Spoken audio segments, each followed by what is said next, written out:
I think it is lost on us sometimes when we read a text like this. Excellent job, Lisa. Thank you for reading the text. The reason why I wanted her to do that was because there's a lot of big names and difficult names in there. I wanted her to do it instead of me.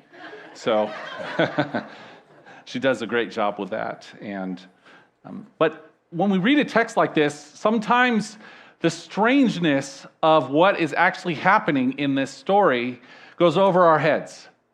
And one of the things that was hitting me as I'm reading this story this week and I was studying was just to think about what would I feel like if I was in Saul's shoes? If I'm Saul, what would it be like for me?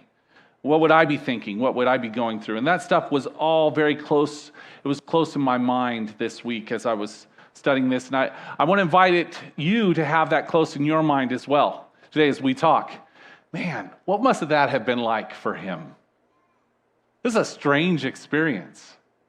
Now, this week I was talking with one of our elders, Dan, who I think is here, but I can't see him right now. But, oh, there he is in the back. And Dan was telling me a story of how God provided something for him this week. And what was amazing was, it was this coming together of all of these moments, all of these little things. They all came together to fit perfectly in God's provision for him. I don't know if you've ever experienced this. He used the word, or the phrase, it just so happened. You guys ever use that phrase? And it just so happened. I was driving down the road, my car broke down, so some whatchamacallit in my car was broken. It just so happened that a guy drove by and he said, hey, I have an extra one of those things. And you know what?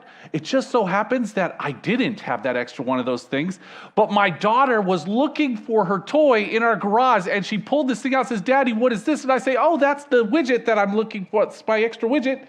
And then I put it in my car. I just so happened to put it in my car, and then I just so happened to drive down the 134 freeway, and I just so happened to see you parked by the side of the road. And some people will go, well, that's just a coincidence. Lucky. Okay, possibly. But we believe that God is sovereign over all things, so not likely. not a coincidence, right? So here's the thing. This story is loaded with it just so happened moments, and none of them are a coincidence. It's a story about God's plan breaking into the plan of a man's life and radically altering his journey, his steps. That's what this story is. And so what we want to do today, because I think as we look at this story, one of the cool things is we are reminded that God is at work in the world around us, isn't he?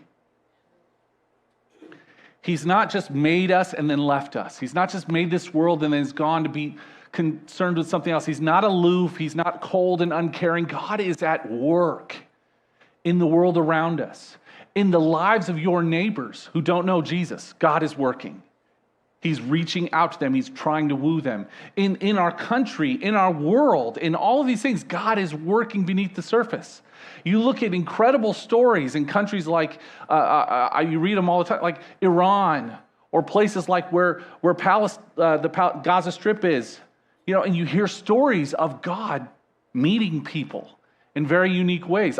We hear stories, pastors, we talk about this. I read this story, heard from this guy who was over there, and he was seeing this. I met a guy, I remember this as a pastor at the old church, I met a guy who actually had a dream. He grew up in one of the Middle Eastern countries. I'm not remembering it now off the top of my head, but he had a dream, and it was Jesus. Jesus said, go to this address. So he goes to the address, and there was a church there. Then he's here in America, he's getting his education, he's going back so he can do ministry to his people, right? This is how God is always at work around us, and this is a reason for hope. This is a reason for hope. God is always at work, but it's also a reason to be cautious and to be aware. God has this tendency, he has this annoying tendency even, to kind of barge into our plans if we're willing. He has this way about him. And so we're going to see this today in the story. And so what I want to do is I want to invite you, open up your Bible again to 1 Samuel 9:1. Lisa read it beautifully. I'm not going to read the whole thing for you again. I'm going to summarize it. We will read some parts of it. But I want to walk you through the story, and I want you to see just how beautifully God orchestrates all of these "it just so happens" kinds of moments in this story with Saul. It's amazing, okay? And I've divided this story up into parts. So I'll introduce the part, then I'll tell you about it. So part one, if you're following along with your notes, by the way, that will be on the screen. There it is. It's on the screen. So it all started with a man named Kish and his son. So the story begins telling us about this man. So if you remember in the story of Jacob, or story of Israel, excuse me, one of the sons of Isaac, who's the son of Abraham, right? But one of the sons of Isaac, his name is Jacob. Now, Jacob has 12 sons. Okay, that's a whole dumpster fire. Go back to the study we did in Genesis. You could hear all about it.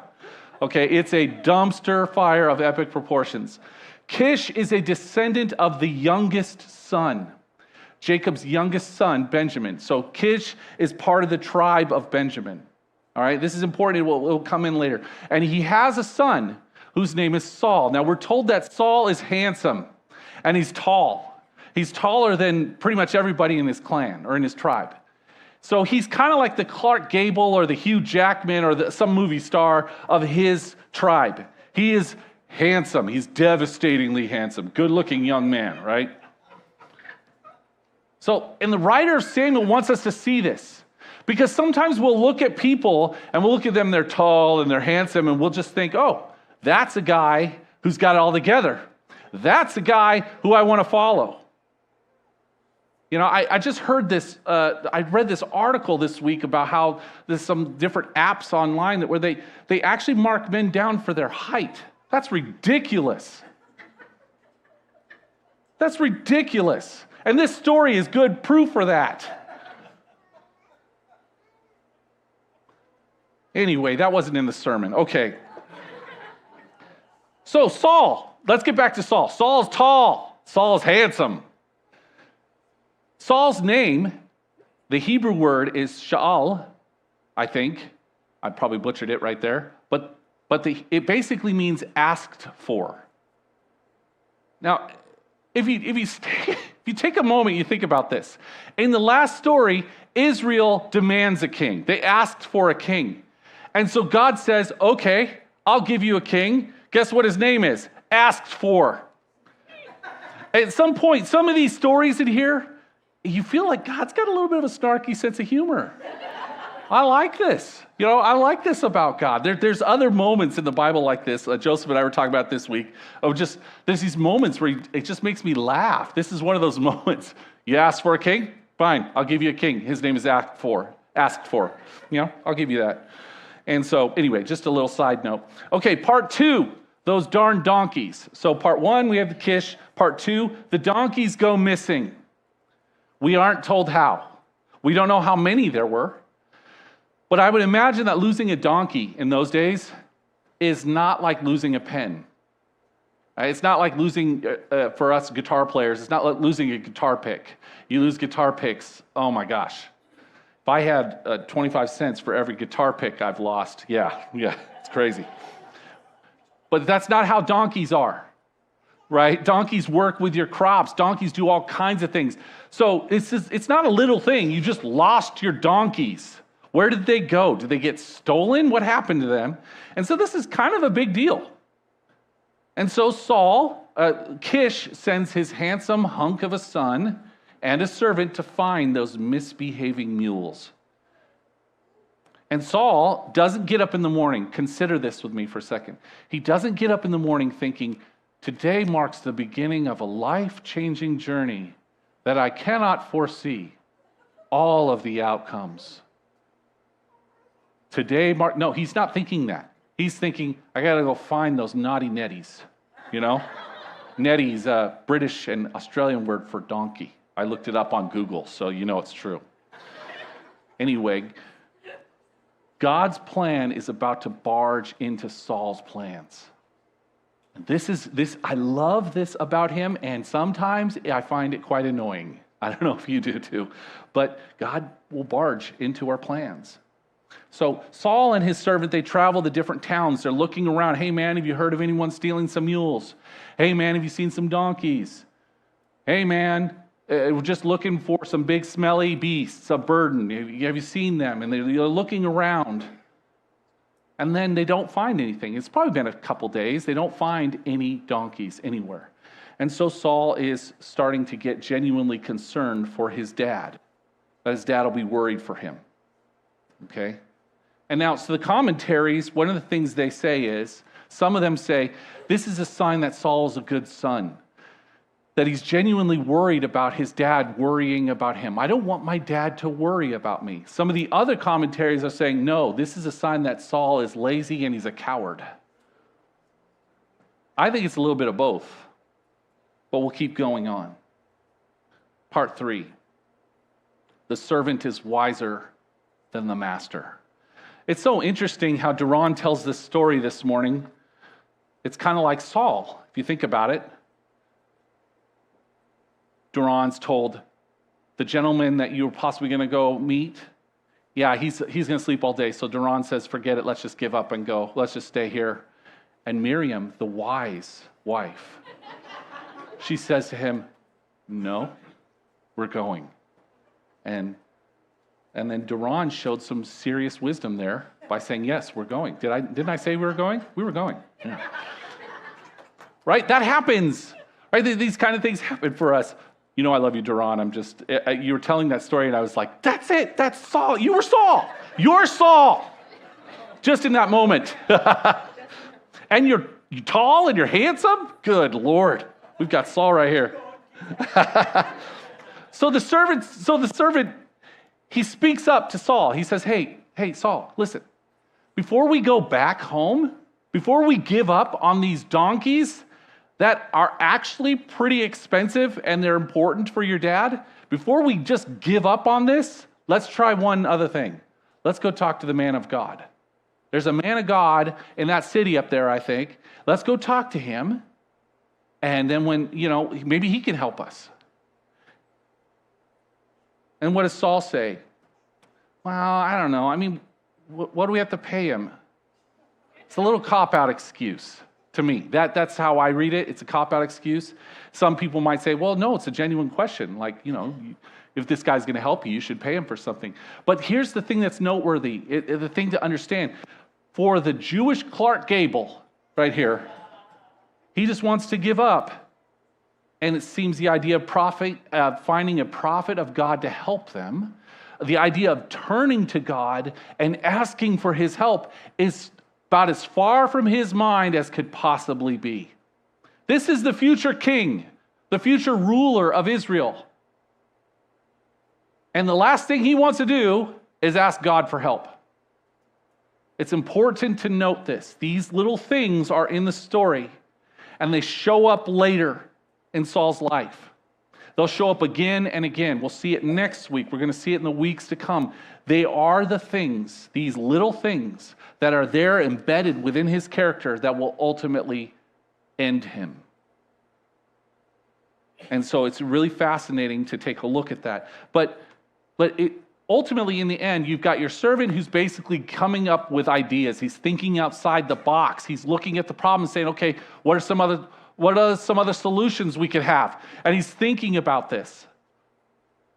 And there's Saul, the future ruler, who's like, I just want to give up. I just want to go home.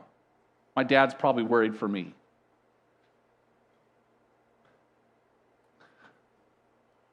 It's not very kingly looking. He looks like a king. He's got all the picture down. He's got all the appearance down. He looks like it. But inside, he's just basic. He's just a basic dude. Now, part 4. Asked for, that's the name of Saul, meets God has heard, the name of Samuel. Did you notice that? Asked for meets God has heard. I thought that was kind of clever. And I didn't even put it there. It was in the Bible. Would you know that? God did that. asked for meets God has heard. I love that. So it just so happens that at that exact time, Samuel, who was also known as God has heard, was actually visiting the town. It just so happens that the servant, it just so happened, knew about and pointed to the town. It also just so happened that the servant had a coin or a half of a denarius or whatever. I can't remember what it is, a shekel or something? A shekel. He had a shekel, and Saul was like, okay, I guess it just so happened, oh, I have one of those. We can pay the man of God. And so they go to the town. They're going to the town thinking, well, maybe the man of God will be there. It just so happens he was. And as they walk up, they ask the ladies who are out there, the ladies who probably look at Saul and say, woo, make the liver quiver a little bit. The Jewish Clark Gable talking to me. Maybe I'm going to get betrothed right here in the well, because that's a very common scene within the Bible, is that people, men and women, meet in front of a well and they get betrothed. So like, my day has come, my ticket has come. He's like, have you seen the prophet? Have you seen the seer? Is he here? They're like, oh, bummer. So then they go, yeah, he's up. You hurry up. You're going to miss him because he's going up to the high place today. And so servant, thank you very much. And the servant Saul walk on. And it just so happens as they're walking up to the town, God has heard me, walks out to them and asked for meets God has heard. Part 5, flashback. But what they don't know, what Saul doesn't know, is that the day before, you guys getting the picture here? Weaving, God's weaving all these threads together to make this tapestry. But the day before, it's amazing. The day before Saul got there, Samuel has a vision. Samuel speaks with God. And God says to him, hey, remember when Israel demanded a king and I said to you, give them a king? Yeah, you remember how you haven't done that yet? Because I haven't led you to do that yet? Tomorrow's the day. Tomorrow it begins. See, there's a guy, he's going to come to you. He's going to come to you. And he's from the land of Benjamin. And he's going to be the ruler over my people. Now, this is really important. Sometimes we miss this because we're just reading the English translation. The word for ruler in this text is not king. Later on, when God talks about David, he will use a different Hebrew word that's translated as king. For Saul, the word is prince, or overseer, or ruler, governor. So God is using a very different word here, and this is something that every commentary I read, remember, I think we said this, when you read commentaries and they all disagree on different things, but then you read commentaries, a bunch of them, and they all say the same thing, you're like, yep, that's probably pretty good. Probably pretty true. They're all saying this. Do you notice this? He didn't use the word king. He used the word ruler. It's very important to the writer of Samuel for people to understand this about Saul. There was a pecking order. There was to be a pecking order. God was still their king. God was still their king, but he was giving them the ruler they asked for. That's very important. He's giving them, you want a king just like all the other nations around you, a flawed man? I'll give you that. I'll give you him. But I'm only going to give him so much of a leash. I'm only going to give him so much room. I'm not going to give him, 1,000 miles to, I'm giving him an inch. But I'm still in charge, and Samuel is going to speak through me to him. Samuel. So he needs to follow me. He needs to follow Samuel. And that's what we begin to see in this passage. Now, why does God want to help the Israelites? Why does God want to give them a king right now? This is important also. Verse 16 in 1 Samuel 9, he says it very simply. I've looked on my people, for their cry has reached me. Does that sound familiar to any of you? It's pretty much the same thing God said in Exodus. The cry of my people has reached me when they were being oppressed by the Egyptians. The Israelites were struggling and were terribly being oppressed by the Philistines, a nation around them. Okay? And this is important to understand. We can easily miss this. It's just a small little phrase, and yet it's so important in this text. See, the Philistines are their enemies. They've been at battle with them since the days, since the days of Abraham. They've been battling with them on and off. And it's been an issue, a problem that they've had. And what we're going to find out is later on, one of the towns in Benjamin, Gibeah, which is a famous town, or rather an infamous town, has a Philistine outpost in it. So one of the towns of Israel actually has a Philistine outpost within it. And we need to understand that they were starting to infiltrate. They were starting to move in. And one of the things I'm often reminded of when I read the story of Israel is how the story of Israel is often like our spiritual journey. It's often like our spiritual life. How we have certain things that we've gotten out, that we've removed from the land of our life, and yet there's this one thing, or there's this thing that has an outpost still in my life. And it's starting to infiltrate, and it's growing in my life. And it could be sin, it could be pride, it could be all kinds of things. And so this is always just fascinating to me. But God has heard the cry of the Israelites, and he's going to give them the king. Now, so the day before Saul meets Samuel, the day before Samuel meets Saul, remember Samuel has this vision. He has this discussion with God. Now let's fast forward here. Samuel catches sight of Saul, and the Lord said to him, "This is the man I spoke to you of. He will govern my people." He uses the same word, prince. He will be the prince of my people. So Samuel knew exactly who these guys were. So it just so happens that as Saul and his servant are walking up to the town, they bump into the prophet that they just so happen to be looking for. And that prophet just so happened to know exactly who they are, and he was expecting them. Okay, part 6. Wait a minute, I'm just looking for some donkeys, right? I like that one. See, this is where things really start to get weird for Saul, if they haven't gotten weird yet. Saul's a basic guy. He's handsome, rugged, probably not the sharpest tool in the shed. In his mind, he's just looking for his dad's donkeys and failing. And now he just wants to go home in defeat and sulk. And if I put myself in his shoes, I'd probably feel the same. Then he walks up, his servant makes a suggestion. He says, "Okay, let's go try it out."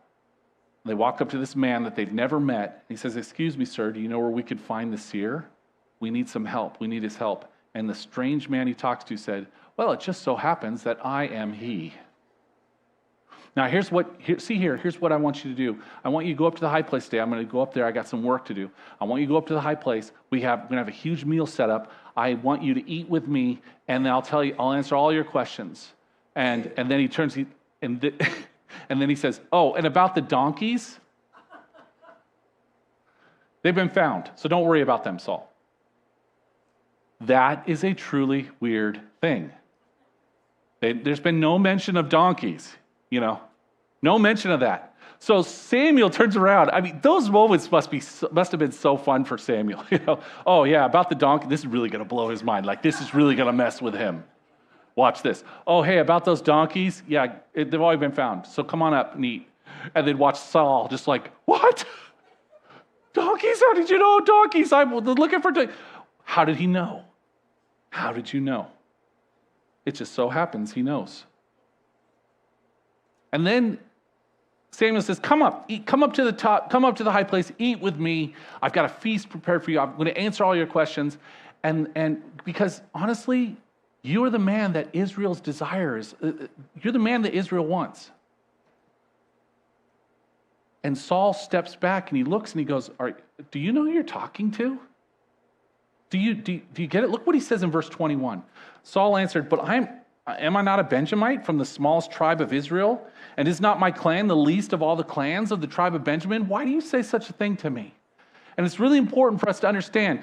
Yeah, he's from the tribe of Benjamin. Benjamin's the youngest son, so it's not the most prestigious son. I get it.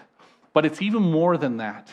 You see, because back in Judges 19, which was probably maybe a couple hundred years earlier, maybe less than that, but there was a story. It's one of the worst stories in the entire Bible. For the sake of the children and my own sake, I'm not going to tell the story. But all of this to say, this awful event happened. The tribe of Benjamin was at the very heart of it. It caused a civil war within the tribe, within the nation of Israel, and the tribe of Benjamin was almost annihilated because of this horrible thing that happened in this Benjamin town. The town was called Gibeah. I'm going to find out about that a little bit. Gibeah. It's the town that Saul is from. So when Saul is saying, do you understand that Israel is not going to want a Benjamite to run them? Are you kidding me? And my dad, he's a rich guy, but our clan is not even we're from Gibeah, for crying out loud. Are you sure you know who you're talking to?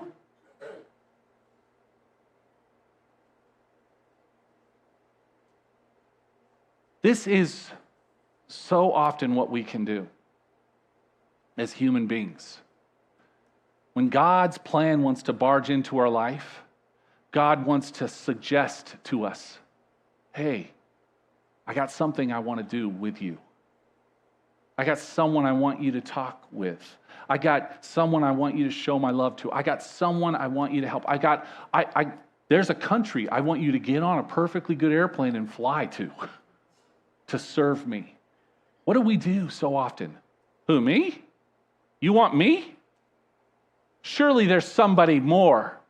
Surely there's someone better than me. No, God would never want to use me. God would never want to barge into my plans and build his kingdom with me. No. I don't have things figured out. I've got too much stuff in my life that's wrong. Come back to me in 10 years. I'll have it all figured out, Lord. I'll have it all figured out then we'll get serious. Come back to me then, but not now. No, now's not the time.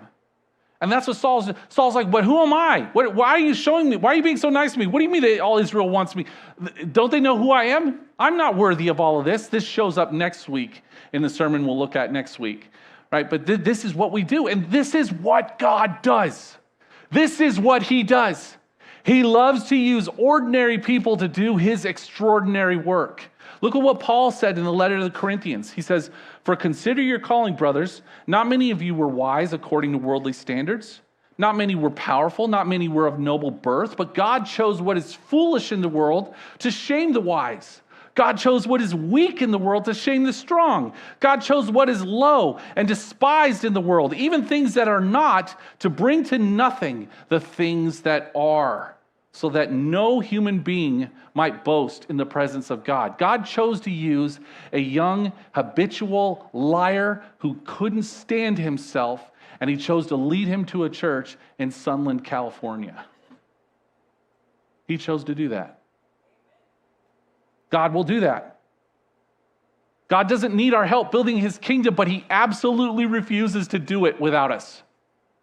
And you need to understand that, folks. We need to understand that. He absolutely refuses.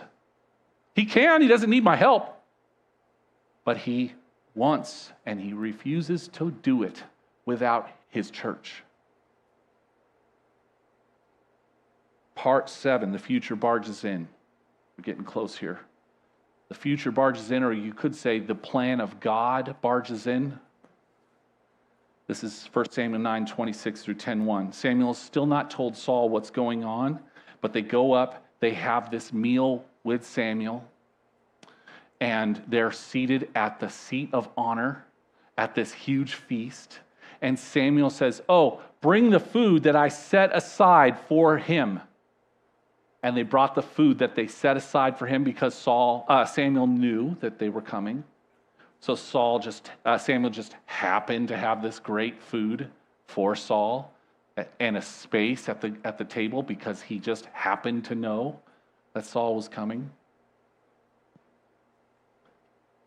Then at the very end, Samuel sends the servant away, and he kisses Saul on the forehead, which many commentators believe is a sign of affection. Samuel actually likes this guy. And later on, it will talk about when Saul just falls on his face and loses the kingdom and blows it. It says that Samuel mourned for Saul. He mourned for him. So Samuel likes Saul, and he pours oil on his head. Now remember, Saul doesn't know what's going on. He just knows the donkeys he's been looking for have been found. He doesn't know what's going on. And so now here he is with the prophet of God, and the prophet's dumping oil on his head. And he says, has not the Lord anointed you ruler over his inheritance? Isn't that great? You're the king, pal. Kings to you. My dear young man, it just so happens your donkeys got lost, so your dad just so happened to send you. And you couldn't find your donkeys, but before you gave up, your servant just so happened to have an idea to go looking for the man of God. And he also just happened to have money to pay him, even though the man of God never asked for that. And it just so happened you went to the right town, and the first guy you just so happened to talk to was the exact prophet you were looking for, who amazingly enough, it just so happens, he had a vision the day before you got there, that you would come to see him and he would anoint you as ruler of Israel. God has anointed you prince over his people. And you see Saul saying, what? I was on a mission to find donkeys. And Samuel says, yeah, well, you got a new mission now, pal. That's when God's plan barges in. Part 8, the confirmation of the anointment. You see, because anytime something like this can happen, we can question it. It can feel great in the moment, but then we look back on it, we think, did that really happen? Was I just was I just dreaming this? And Samuel is going to give, or God in particular, is going to give Saul very specific confirmations. Each one of them just so happened is woven throughout all of it. Let me just show you them really quickly. Sign number 1. 2 men with news. The first thing he's going to do is he's going to meet 2 men that day. Just so happens he's going to meet them near Rachel's tomb at Zelzah on the border of Benjamin. And they will tell them that the donkeys have been found. So when that happens, know that everything that has happened with you, Saul, let that be a reminder to you that this is all of God's doing, and you are the king. Sign number 2, then you will meet 3 men with food. A little bit later, it just so happens you'll be walking up to the great tree at Tabor. You know that tree, right? You'll be walking home, and you'll walk by that tree, and guess what? There'll be 3 guys there. Not 2, not 1 guy, 3 guys. And guess what? They will have 3, not 1, not 2, but 3 young goats, and 3 loaves of bread, and a skin of wine. Count those numbers. It's very specific. It's not 3-ish. No, they're going to have 3, and they're going to give you 2 of them. They're going to give you two of the loaves, and they're going to give you some wine. So that's the second sign. The third sign is a powerful filling. You're going to go home to Gibeah, your hometown. And in the place in the town where there is the Philistine outpost that should not be there, you will meet a line of prophets coming out of the high places where they would do their sacrifices back then, before they had the temple. And they would come, and so we're going to meet the prophets there, and the Spirit of God is going to jump upon you. He's going to fill you. And you're going to do something you've never done before. You're going to prophesy. So, on this day of Pentecost, we are reading a story of a man who's having his own personal Pentecost in the Old Testament. It's pretty cool. And then Samuel says something that's very important. He says to Saul, look, once all of these things happen, do whatever your hand finds to do, for God is with you. We're going to talk about that more next week. But basically he's saying, lead your people. But before you do anything, wait for me for 7 days. So I can bless this, and I can make the sacrifices, all these things. So all these things are going to happen, and then wait for me for 7 days, and then it's on like Donkey Kong. You've got it.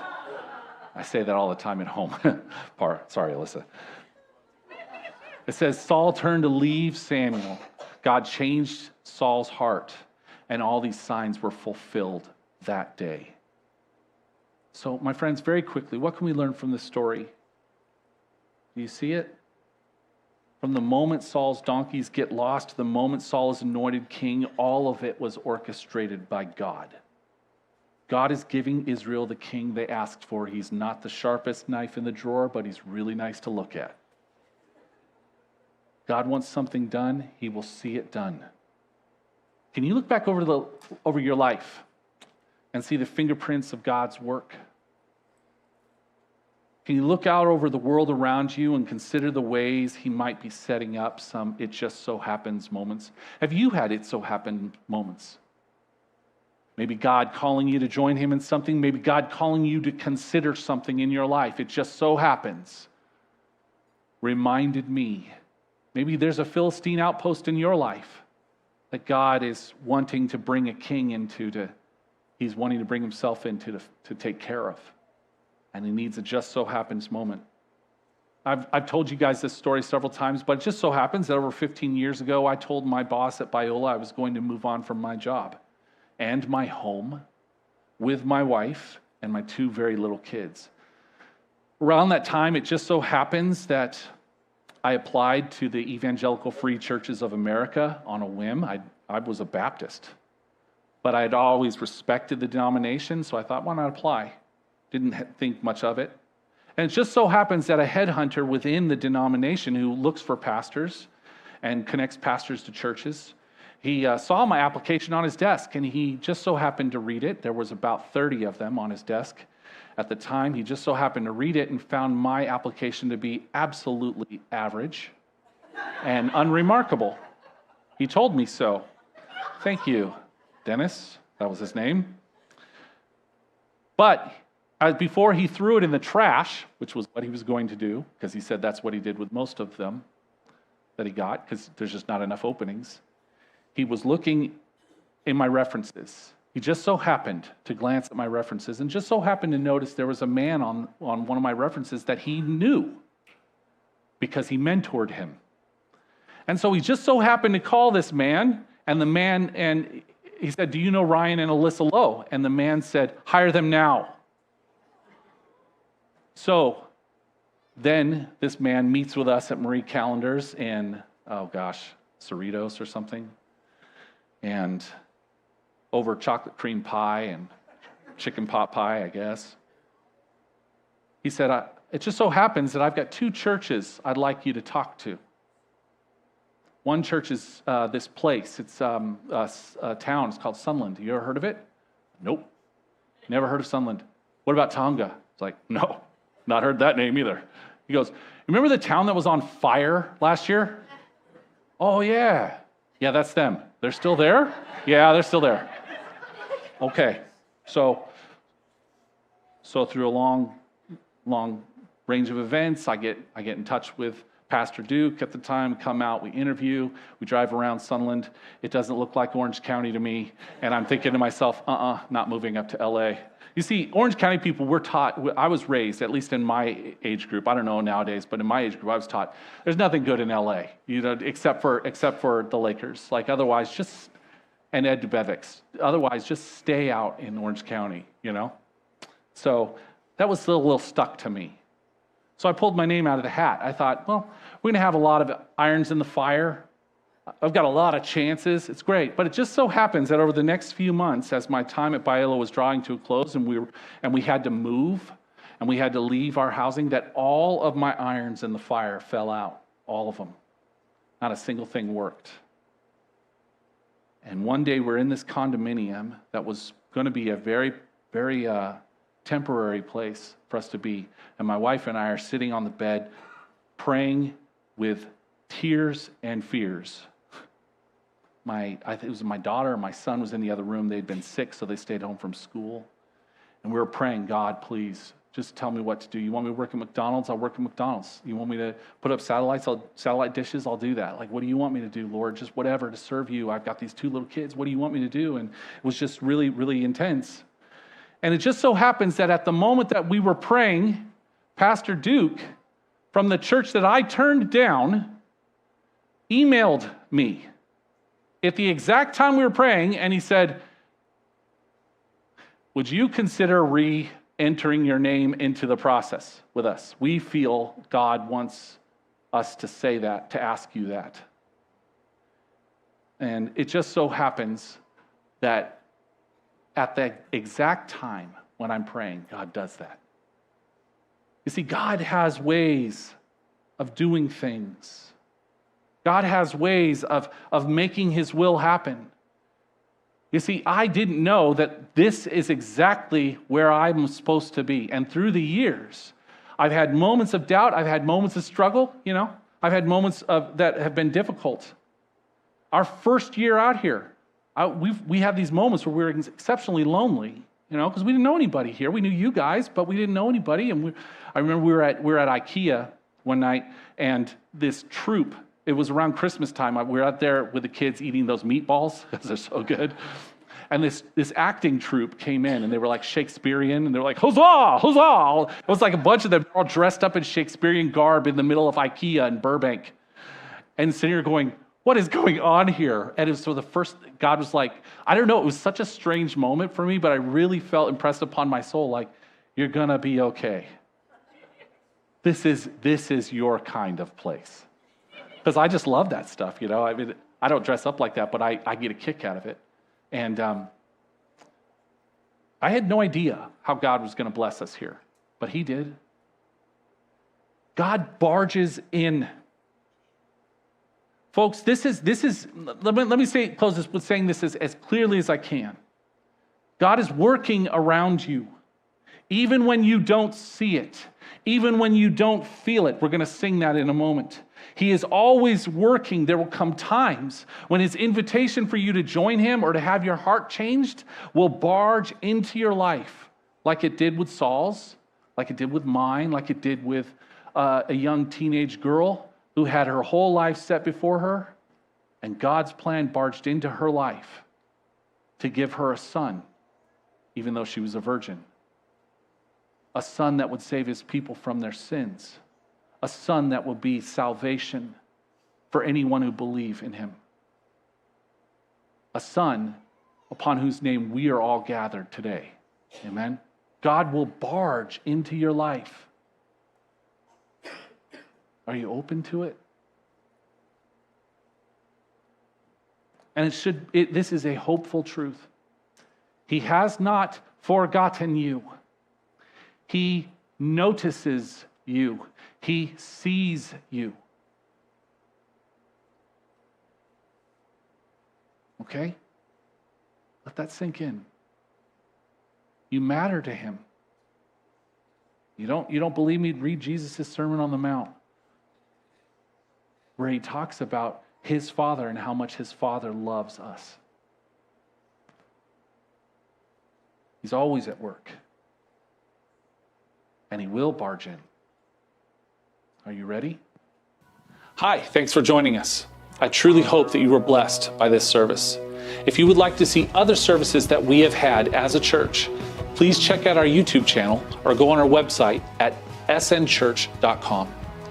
Now, this online ministry that we have had has been a true and wonderful blessing, but it is not meant to be a substitute for worshiping together with our brothers and sisters.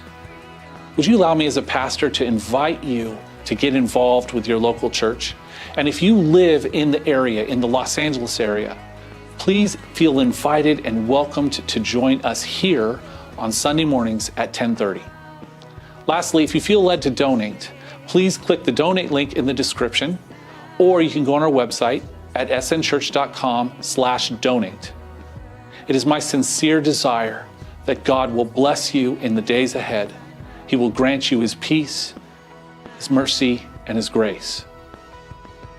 May God bless you.